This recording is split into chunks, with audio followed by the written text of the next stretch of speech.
been going to a different chiropractor for years, probably 10 years, due to a car accident I had in 1985. And I never really got relief. I mean, I would get adjusted, and for a day I would feel better, then I'd get a terrible headache, then my shoulders would stiffen up, and I would go 2 or 3 times a week, and it would be, you'd go, you'd sit in the waiting room, you'd be there forever. It would be a full-time, it would be a commitment to go. I just had a double mastectomy with expanders, and I was in excruciating pain. I just had the surgery in September, and I was in excruciating pain. I had a complication, I had a bleed, so I had to have a second surgery.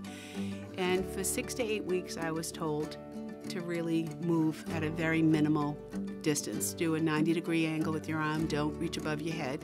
So my shoulders were starting to freeze up, and my whole body had concaved. And I felt like if I moved in a certain position, my whole body was just going to snap shut. And my sister, again, told me, well, it's time for you to see Dr. Freedman. I said, are you out of your mind? There's absolutely no way she can adjust me.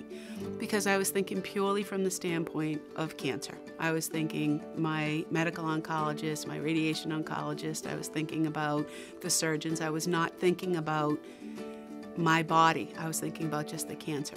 And when I came in to see Dr. Freedman, she immediately saw that my entire body felt bad. I felt very poor. I felt I was succumbing to the maladies of, and I felt defeated. So when I came in, I had been on pain pills for 6 weeks. They weren't really helping. I was starting to feel as though other parts of my body weren't working. And then the mental part of being diagnosed with cancer a second time was starting to take its toll. And she looked at me and she said, Liz, sit down, how you doing? I'm sorry to hear you're going through this. What kind of treatment are you in? What kind of medication are you on? And what have you noticed? And I said, well, do you have an hour? And she smiled and she said, I have whatever time you need. And then she sat with me and she said, you know, I can help you. She said, it's going to be a process. You have to come in a couple of times a week, and I can help you. And you don't have to worry about it. I'm not going to adjust you. I'm just going to work on some of the patterns you have in your system. And she just made me feel like, you know what? I'm here. We'll take care of it.